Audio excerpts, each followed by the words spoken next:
Welcome back. I'm now going to take a slight tangent and cover a topic that I think this is probably the single most important video that really anyone can watch. I go to all of these parties, or I go see family, and my wife and I right now we live in Northern California, and we're renting. And I like to point out by choice.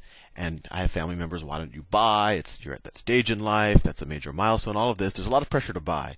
And when I tell friends, I tell them, well, I'm not going to buy because I think I'm pretty convinced, almost 100% convinced, that housing prices are going to revert back, and I'm going to do a bunch of presentations to justify why they will. But then my friends, they'll just throw out the statement that I hear from them, that you hear from real estate agents, because obviously they want you to buy, is that, well, isn't buying always better than renting? And I think that kind of common wisdom comes out of the notion of when you have a mortgage, or when you borrow money to live in a house, every month that money that you give to the bank is kind of going into savings. That's the perception. While when you rent, that money is just disappearing into a vacuum.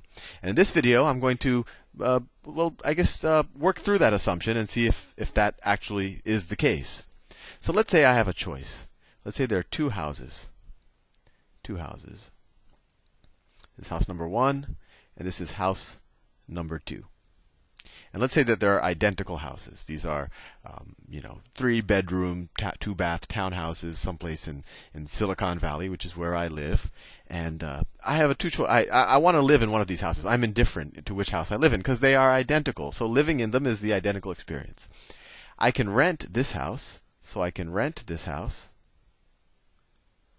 for $3,000 a month. $3,000 a month.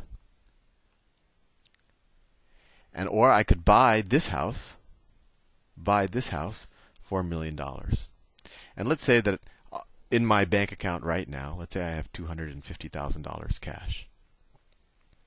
So let's see what happens in either scenario. Let's see how much money is being burned. So in this scenario, what happens? I'm renting, so in a given year, let's just see how much money comes out of my pocket. So in a given year, I pay $3,000 times 12 months. So I lose $36,000. So I'll put a negative there because that's what I spend in rent. $36,000 per year, and per year in rent. And then of course I have that $250,000. I'm going to put that into the bank because I have nothing else to do it. I didn't buy a house with it. And let's say that I can, in the bank, let's say I put in a CD and I get 4% on that. So let's see, 250, that's what, $10,000, I think. It's 0.04. Right, I get $10,000 in interest a year on that. So I get $10,000. So plus $10,000 a year in interest. So out of my pocket, for the privilege of living in this house in Silicon Valley with beautiful weather, out of my pocket every year goes $26,000. $26,000. So that's scenario 1. Scenario 1. So what happens if I give in to kind of the peer pressure of family and realtors and the mortgage industry, and I buy this house for $1 million? Well, I only have $250,000, which is more, frankly, than most people who buy $1 million houses have. But I have $250,000 cash, so I need to borrow $750,000. So I take out a mortgage for $750,000. And I'm going to do a slight simplification, and maybe in a future presentation I'll do kind of a more complicated one. In a lot of mortgages, when you pay your monthly payment, most of your monthly payment, at least initially, is the interest on the amount that you're borrowing, and you pay a little bit extra on that to bring this value down. That's called paying off the principal. You can also take an interest-only loan, but the component of the interest is the same. Essentially, when you take a traditional mortgage, kind of a 30-year fixed, every month you're paying a little bit more than the interest just to take down the balance. But for the simplicity of this argument, I'm just going to say that we're doing an interest-only mortgage, and then maybe with any extra savings, I can pay down the principal. And that's the same notion. And right now, if I do 25% down and I'm buying $1 million house, so I'll have to take a $750,000 mortgage. I don't know what a good rate is, 6%? So let's say at 6%, 6% interest. 6% interest. So to live in this house, how much am I paying just in interest? Well, I'm paying 750,000 times 6% a year. So 750 times 0.06 is equal to $45,000 in interest. $45,000 in interest. That's coming out of my pocket.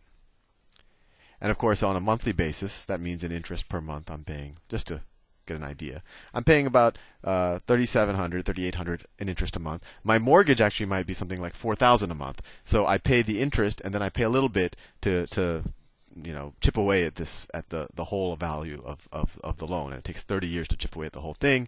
And over time, the interest component becomes less and the principal becomes more. But for simplicity, this is the interest that I'm paying, $45,000 a year.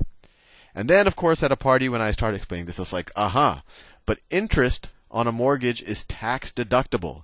And what tax deductible means is that this amount of money that I spend on interest on my mortgage, I can deduct from my taxes. I can tell the IRS that I make $45,000 less than I actually did. So if I am getting taxed at, let's say, 30%, what is the actual cash savings? Well, I'll save 30% of this. I'll have to pay $15,000 less in taxes. How does that work?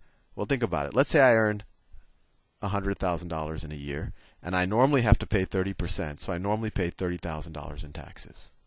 Right? This is if I didn't have this great tax shelter with this house. Now I have this interest deduction. So now I tell the IRS that I'm actually making $55,000 a year. And then $55,000, and let's say my tax rate is still 30%. It actually would probably go down but let's just, for simplicity, assume my tax rate is still 30,000. So now I'm going to pay $16,500 in taxes to the IRS. So how much did I save in taxes?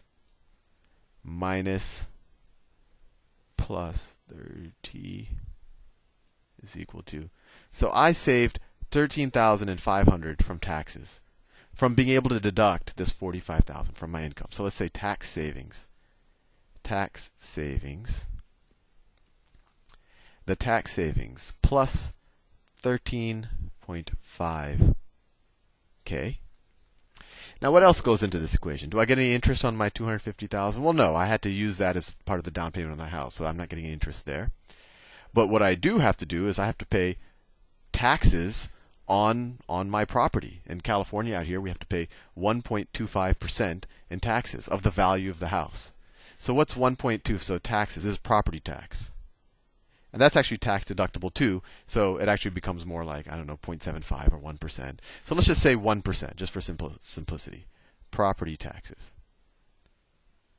So 1% times 1 million, that equals what? 1% of 1 million is another $10,000 a year in property taxes. And notice, I'm not talking about what part of my mortgage goes to pay principal. I'm just talking about money that's being burned by owning this house. So what is the net effect? I have a $13,500 tax savings. I have to pay $10,000. Actually, I have to pay a little bit more than that, but we're giving a little bit of income tax savings on the deduction on the property taxes. And then I actually have to pay, the $45,000 of interest that just goes out the door. So I'm paying $41,500. So I'm paying $41,500. Notice, none of this $41,500 is building equity. None of it is getting saved. This is money that is just being burned. So this is a completely comparable value to this $26,000. So in this example, and this example is not that far off from real values. Out here in the Bay Area, I can rent a $1 million house for about $3,000. But in this situation, I am burning every year $41,500, where I could just rent the same house for $26,000 out of my pocket when I adjust for everything. And then people, a couple of years ago said, oh, but houses appreciate, and that's what would make it up. But now, very recently, we know that that's not the case. In the next video, I'll delve into this in a little bit more. I'll see you soon.